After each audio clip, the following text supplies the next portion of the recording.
Hello everybody, I'm WaitWhat, and this is Kansei. And now here is the second half of that episode that went on way too long, so it's gonna go right into it. Hope you're okay with that. And yeah, enjoy it. Here you go. Yay! Examine where I am now. Oh, I get to click on things in this game. It's a water fountain. The glass orb is lit by a light bulb, but it looks like there's a bowl in the middle. I guess that back in the day, it held flint oil for a flame. It's live bamboo. I bet a panda would enjoy it. Tree. At first glance, it appears to be a peach tree, but all the peaches are actually light bulbs. That's sort of interesting. It's kind of cool, actually. Okay. Some sort of Chinese calligraphy. Too bad I can't read it. Yep, water fountain. That's the door to Mr. Austin's office. I'm fairly certain that I'm not allowed in there. I like this music.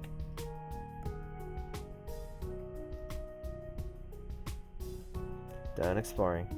Talk to Gursky. Detective Gursky stands across the room from me, arms folded across his chest. Appears to be deep in thought, but it's not long before he notices that I'm looking at him. What? Nothing. Well, that's not true. Nothing I want to talk about, then. He crosses his arms and sighs. I don't know where you've been all these years or why, but that look in your eyes is still the same. What look? The one that says you're already trying to figure everything out. It's like watching someone who just started work on a puzzle. You're digging through the pieces and looking to build a frame, but you don't have much yet. Yes. That much is true. I don't remember seeing you before, though. I doubt you would. We've never met in person. I sure heard a lot about you, though. Both of you. I suddenly feel my stomach knot up. How much is a lot? Not enough, apparently. I thought you were dead. We all did. Yeah, that was kind of on purpose. Do you have any idea how much work was put into finding you? Don't even start. I'm not in the mood to hear a lecture from someone who doesn't know what I'm going through. You know, back in the day, I couldn't go 10 minutes without hearing your names. Oh, they're so great. What heroes these kids are. Why can't we have such helpful people here? What a joke. When we found her body, the first person they looked for was you, but you were nowhere to be found. At first, they thought you'd been kidnapped. As days passed, they thought maybe you'd been killed. When I saw you yesterday, I thought you had finally come back to do something worthwhile again. I solved that murder for you, didn't I? What more do you want? What about your sister's murder? You're the only witness, but you ran away. Why? He doesn't understand anything, and neither do I. What the crap? I don't know how to answer, since I don't know anything about what they're talking about. It has nothing to do with you. I don't owe you an explanation. But that's mean, and I like Gursky. But he's accusing me, sort of.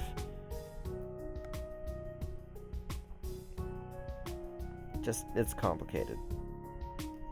Things are only as complicated as you want them to be. Aki told me the same thing this morning.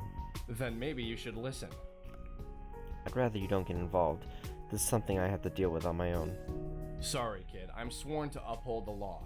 Even if you don't want me getting involved, I kinda have to. I know, just... I sigh and let my hands fall to my sides. It's not what you think. We'll talk about this more later, but I promise that this isn't over. I got a call this morning about my report from yesterday. You've already caused a disturbance with your return. Who am I? Oh no. Did Schultz find out yet? Are you kidding? She was the first. And that's why I didn't want to tell you who I was. I knew they'd all find out I was back. They'd find you eventually. It was only a matter of time. Am I in trouble? Yeah, I'd say so. If it weren't for Aki's insistence that you stay with her, I'm sure they'd already have come to take you back. This is not good. This is so not good. What am I supposed to do? Oh, I don't know. Why don't you try actually having a backbone this time around? Listen, I'm sorry, okay? I was 15 and stupid, and I shouldn't have run away. But can we just focus on the dead body we've got on our hands right now? I Kind of feel like we're letting the past get in the way of the present. The present only exists because of the past, you know. Gursky studies my face carefully, gauging my reaction. Finally, he sighs and shakes his head. But I see your point. Figuring out the cause of death for Mr. Otten does take priority right now. I'll be upstairs. Come talk to me if you find out anything. Well, that was a whole lot of interesting stuff. We're going... okay, that way. As I enter the hallway, I'm nearly run over by a guy as he rushes out from around the corner. Whoa! Sorry, dude. Who are you? I really like this music. What's even better is it's apparently the background music, so we're going to be hearing it a lot. He skids to a halt and jumps a few times, holding his hands out in self-defense. Hi? He stops for a moment to look me over. Never seen you around before. You're not one of Liam's friends, are you? Not really. Oh, good. I can't stand Liam's friends. Don't tell him I said that. Your secret's safe with me, I guess. Who are you? Kevin, I'm the IT guy. I run all the security here. Got a blip in my system saying the power went out, so I came here to see what happened.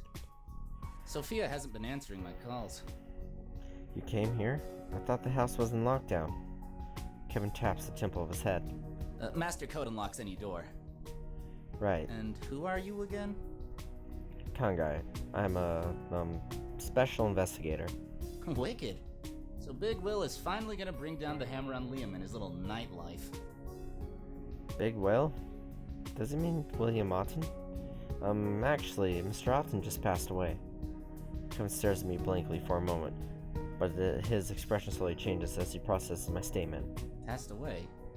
As in, dead? I'm not entirely sure there's another way to interpret that. Whoa. Kevin runs his fingers through his hair and laughs nervously. Sorry, man, this is just...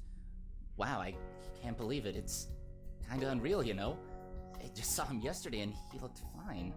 Well, as fine as a guy his age can look. Well, as fine as a super paranoid guy his age can look.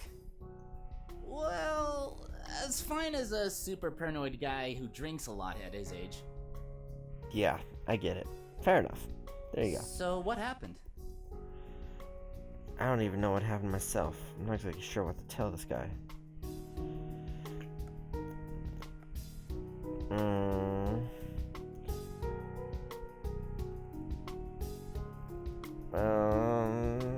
He's some random guy. Should we tell him? No, I'm not sure. Probably a heart attack or something.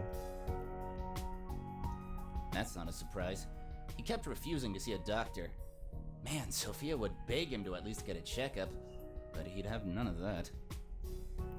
Don't quote me on that, though. I can't say for sure if it is or isn't. Really is a shame, though. He was a good man. Did a lot of good work in the medical world. Oh, yeah? Yeah, Otten Engineering was big into making fake organs and stuff. I hear they saved a lot of lives. Man, dead? Really? He shakes his head. Sorry, that's just too weird. I'm still having a hard time believing it. Kevin blinks a few times, as if he's not sure he's really awake. I'll be in the security room if you need me. It's the first door on the left here in this hallway. Okay. First door on the left. Oh wait, no, I went to the last door. I don't know, whatever. Examine room. There's a door here. It's a retina scanner. The door only unlocks if you have clearance. There's a keypad attached to it. I bet I could override the scanner if I knew the right codes. That. It's an old painting on a silk scroll. It appears to be a mountain of some sort. Another retina scanner? Yep. More paintings. Forest. Ocean. Cave.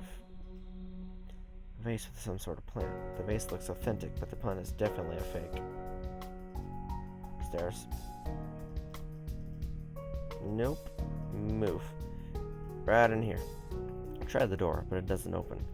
I thought Kevin said he'd be in here. I knock on the door and I hear the sound of footsteps. The door slides open. What's up? You said you'd be here? Yeah, I did. What do you want? I crane my neck to peer over Kevin's shoulder. The room by him looks mostly empty, but I can see the glow of television screens along the wall. across the wall. Can I come in? Kevin frowns, but he steps aside to let me in.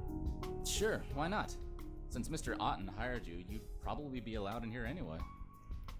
It doesn't take long to scan the contents of the cold room. There's not much on the tile floor, save for a single chair. A long counter stretches across one wall. It bears a lonely keyboard and mouse. Mounted on the wall are several monitors, all flickering with images of various rooms in the house. First glance, it appears to be a room meant for a high-security corporate building, rather than just a house. Welcome to my Fortress of Solitude. This is the command center for the entire house. Oh, geez. So, you can see everything from here? Not everything. Mr. Otten's office is strictly off limits. Very private, you know. No one knows what he does in there. He folds his arms across his chest and scowls. As if it isn't obvious. Obvious? What's obvious? Mr. Otten never likes to be far from his booze. His solution to anything stressful is to drink it away. Of course, he tries to hide it because it's not very professional, but every time he walks out of that room, he reeks of alcohol. Okay. Why do you work for Mr. Otten? The money. Duh. That's all? Well, yeah. What else is there? Kevin stares at me as if I just asked him if he breathes oxygen. I'm starting to think that I'm not going to like anyone in this house. If these are the people Mr. Otten surrounds himself with, I can't imagine the sort of people he's trying to hide from. Okay. How'd you get this job? Mr. Otten offered it to me. Really? Well, yeah. He handpicks everyone who works for him. How'd he find you? I graduated in the top of my class at a university he funds. He offered this job to me straight out of college. That's pretty lucky. Yeah, that's the word for it. Whoa, am I imagining things or is he resentful about something? Okay. Can you think of any reason that someone would want Mr. Otten dead? Even though I just told him I think it's a heart attack, but whatever. You're kidding, right? No. You must be new around here. Mr. Otten's infamous around these parts. He's a ruthless sort of dude. Any little guy tries to start something new, he crushes them. Poaches employees, spreads rumors, heck, he's even brought in the courts multiple times. He'll say that these other companies are infringing on his trademark or something equally stupid. He sounds like an ass. Of course, that's only the stuff we know about. If you ask me, he's got more than just dirty business practices going on. I mean, seriously, look at this place. No one builds a house like this in the middle of nowhere unless he's got something to hide. If he's not doing something illegal, I'll eat my motherboard. Fair enough. Yeah. Come by if you want to ask me anything else. Examine the room. I doubt Kevin would appreciate it if I poked around all of this stuff. I should probably wait for a time when he's not around. Alright, fine. Go to this one. Nope, not this one. So that's where I came from. Okay, I get it. This one. The atmosphere in the kitchen is tense. The sound of my footsteps sounds unusually loud on the tile floor. Hey. Hey. Naoki welcomes me with a half-hearted smile. Sophia is standing at the other end of the kitchen, sipping slowly on a cup of tea. Her eyes don't waver from the small cup in her hands. I lean in towards Naoki. Is she okay? She's feeling better. Still a little shaken up, though. She was crying pretty hard when we found Mr. Otten's body. Kansei, Yes? I hope you don't mind if I ask you something. No, go ahead. How did you know that something bad happened to Mr. Otten? That's... Naoki, please. I was asking Kansei. Sorry. So, how did you know? Oh boy, what should I say? If I tell the truth, she might think I'm crazy, but I really don't want to lie to her. I think she deserves at least some sort of truth. I guess you could say I have sort of a sixth sense? A sixth sense? As in psychic? I guess you could call it that. Can you give me details on how it works? Whoa, she actually sounds like she might believe me. I can't really say, I just feel things. I get sick sometimes, and then I know something bad has happened. Naoki is staring hard at me, as if I should keep quiet. I guess just talking about my Kansei is a bad idea. Still, I feel as if she deserved at least a partial truth. Yes, exactly. I see. I suppose it's different then. Different? From what? Many years ago, Mr. Alton experimented with extending the mental capacities of human beings. It's not like what you described, though. What sort of experiments? I don't really know much about it. It was a long time ago, before I started working for him. He just mentioned it in passing once, so I thought maybe that had something to do with it. He was terribly drunk at the time, though, so I suppose he might not have even been telling the truth. I'm sorry, I'm jumping to the strangest conclusions here. I must not be in a very good frame of mind right now. Sophia sighs and shuts her eyes. She looks like she wants to cry again. I'm sorry. You really cared about Mr. Alton, didn't you? For a moment, Sophia doesn't respond. Her shoulders shudder as she takes in a deep breath. Finally, she opens her eyes and speaks in barely more than a whisper. I don't know what I'm going to do now that he's gone. I'm so sorry. Naoki places a gentle hand on Sophia's shoulder. For a moment, I feel strange. She definitely sounds sincere, but something about what she just said sounds off. I'm sorry. I just really want to find the person who did this. If there's anything you need to know, just ask, okay? Yeah, sure. Thanks. Okay. First we'll examine the room. Spoon with a hole in the bottom. Probably difficult for you to tell what I'm even clicking on. Probably can't see the mouse. Right next that pot with the thing sticking out on the top shelf. Probably not too useful for serving soup, but perfect for straining pasta. It's just a normal kettle. Nothing suspicious about that. It's a dish towel. It's about exciting as a lint towel. Some spoons and spatula. Gas stove, commercial grade. Small jar of salt. There's hot tea in there. Naoki probably made it. The fridge is pretty well stocked, but it's all pre-packaged food. Guess no one cooks around here. Microwave is very clean. Sophia really keeps things tidy around here. The door leads back into the hallway. Recycling bin in here. Half full of glass and plastic bottles. Is that everything for the most part? Alright, done exploring. Why do you work for Mr. Alton? Mr. Alton values my services. I am a trained professional and an excellent personal assistant. That wasn't really an answer. What I meant was, why did you choose to work for him? I have personal reasons, but my employment is both legal and morally sound. I'll come back later. Of course. Okay, talk to you. What do you think about Mr. Alton's death? What do I think? I think it's terrible. I really don't like having to see dead bodies. Well, I meant, who do you think did it? I really can't say. I don't want to make any judgments.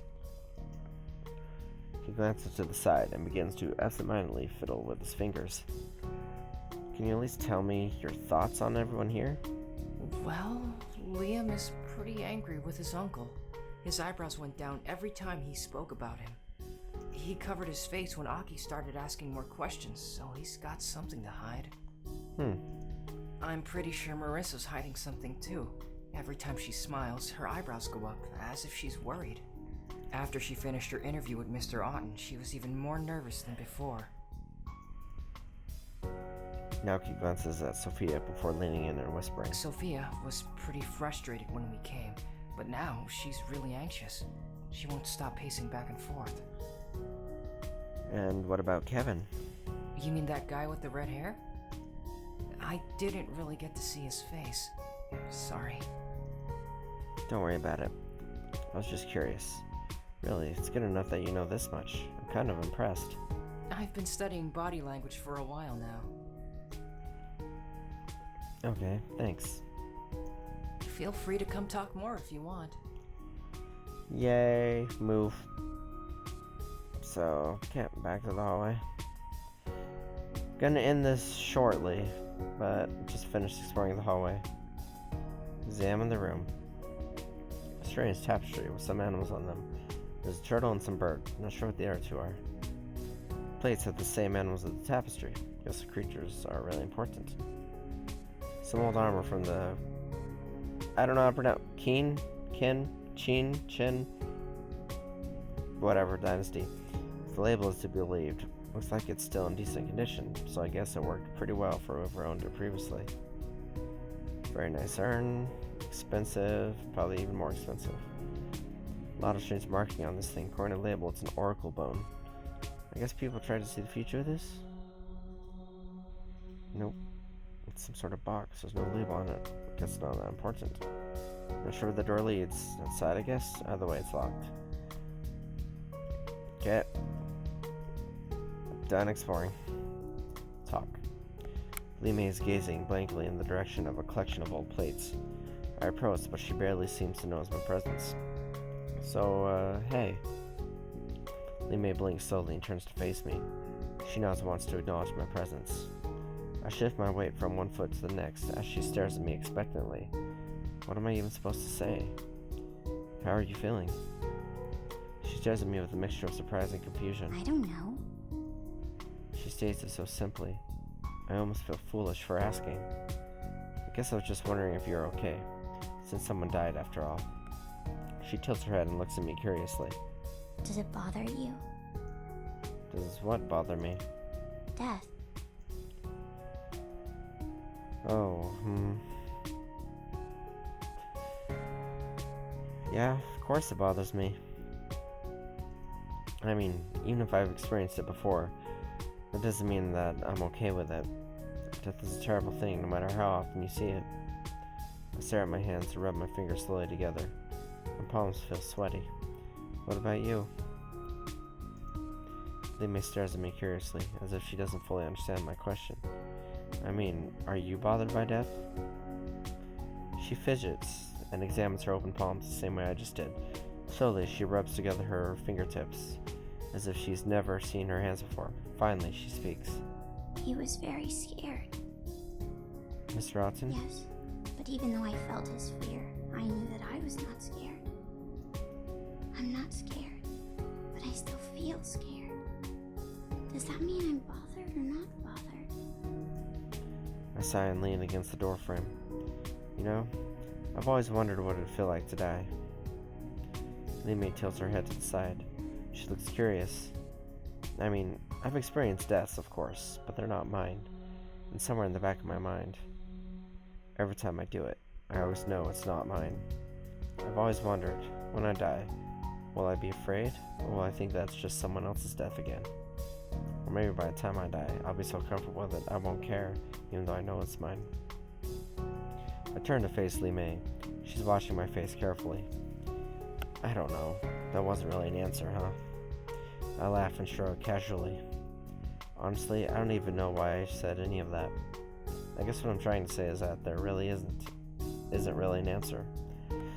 You and I both have to carry other people's emotions. It's tiring, and sometimes it's confusing. But I think that if we didn't have these abilities, we'd still be sad when other people are sad, scared when other people are scared. That's just being human.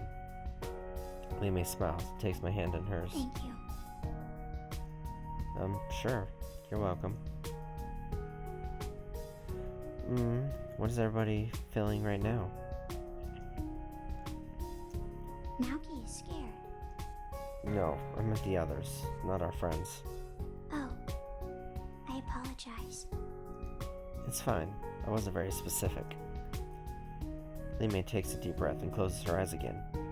This time, it takes her a little longer to sort out her thoughts. Sophia is sad. She feels as if there is no hope, but there is also relief. Relief? Again, I feel uneasy about Sophia. Earlier, when I asked her if she cared about Mr. Otten, she didn't actually answer me. All she said was that she didn't know what she'd do now that he's gone. I don't know why that bugs me so much, but it seems like she was avoiding the question. Marissa is scared and disappointed.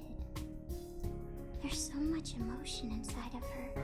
It's all flowing at the same time. She wants to be happy, but she also feels very guilty.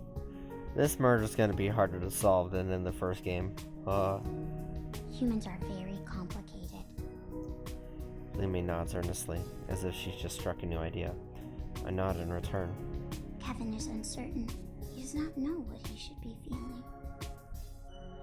He definitely seemed to have trouble believing me when I told him Mr. Otten died. Denial, I guess. And Liam? I can't.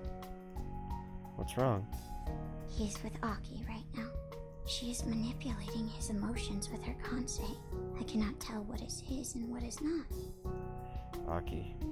That girl seems to enjoy invading everybody's privacy. It's a wonder that Naoki and Lee May put up with her. Hopefully whatever she's up to will lead to something useful. Okay. What does the calligraphy in the front hallway say? No dust settles here. It means that this place is quiet and safe from influence of the outside world. Oh, okay. Do you know much about the artifacts in this place? Lime nods. Could you maybe tell me about them? If you wish. Yeah, I do. Most are safety charms meant to ward off danger. I turn to the large tapestry on the wall. What about this? What are these animals?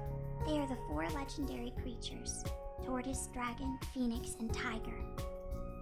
For some reason, this mythology feels familiar, but I'm not sure why. It's not anything I've ever studied. Do they stand for anything in particular? Many things. Seasons, directions on the compass, sometimes schools of thought. Overall, they represent balance. It's weird. They feel kind of familiar. Especially the tiger. The tiger and the dragon are mortal enemies.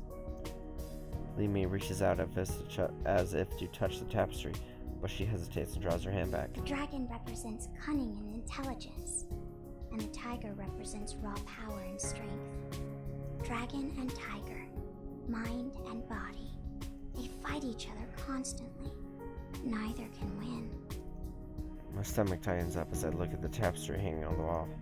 An endless fight where neither can win. Lime watches me carefully. She's trying to decipher my emotions, but I don't even fully understand what I'm feeling. What bothers you? I'm not sure. It's probably nothing. Lime doesn't seem satisfied with my response.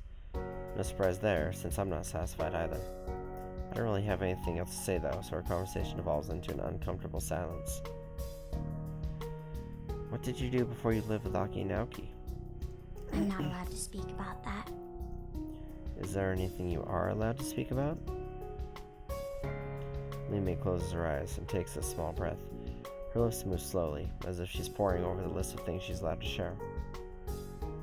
Finally, she opens her eyes and smiles with a self-satisfied look on her face. I'm authorized to share anything that might aid your investigation. Whoa, what's with that phrasing? She sounds so formal all of a sudden. Whatever, talk to you later. She nods. Move? Back out, I guess. And last was this one, right? The door slides open to reveal a wide room furnished with some expensive furniture. If I had to name it, I'd call it a living room, but it doesn't feel very lived at all. Okay, hello. Hey. She looks happy to see me. Did I do something? Hey, did something happen? I saw Sophia rush by with that nice boy, but he didn't tell me what was going on. Oh, yeah, I'm not sure there's a tactful way to put this. Mr. Otten died. What? Are you kidding? No. Marissa stares into my eyes, searching me with a mixture of fear and panic. I stare back until the truth of the incident sinks in. Her expression changes slowly as she realizes that I'm not lying. Are you sure? What happened? What should I tell her? Blah. I'm not sure. Did he die of natural causes? Why would you ask that? William Otten is not a popular man. His business practices are already reprehensible, and there have been rumors of unethical treatment of some of his test subjects. That's why I came. I was hoping I'd be able to uncover something about what he might be doing. So you're really just sneaking around, trying to dig up some dirt. It's really not what you think. Okay, then what? nothing. Okay. What sort of illegal things is Mr. Upton doing? Oh, it's hard to say. Everything's just rumor, you know? It would be awfully irresponsible of me to spread false information. So I really need some hard evidence before I say anything else. Right, sure. It's obvious that there's something she doesn't want to tell me. I wonder if she's a victim of Mr. Upton's actions in the past. Earlier, you talked about some rumors about Liam. What was that about?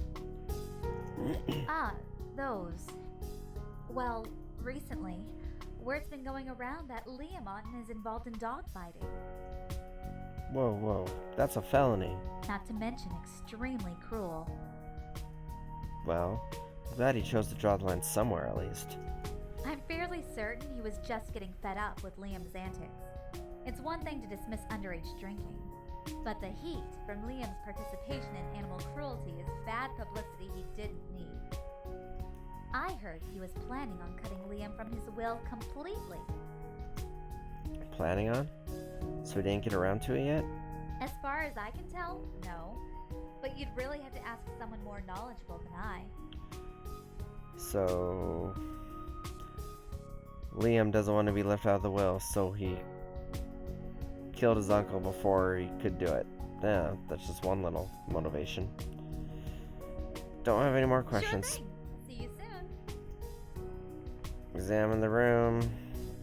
That's the TV. 2,000 channels and still nothing on. It is so true. Combo displayer. Empty. Garden. Evergreens. I think those flowers are called rhododendrons. They're fairly low maintenance plant. Okay. Table. Dining room table. It looks like it could host a lot of people, but judging from this in the middle, I doubt it's been used for a while.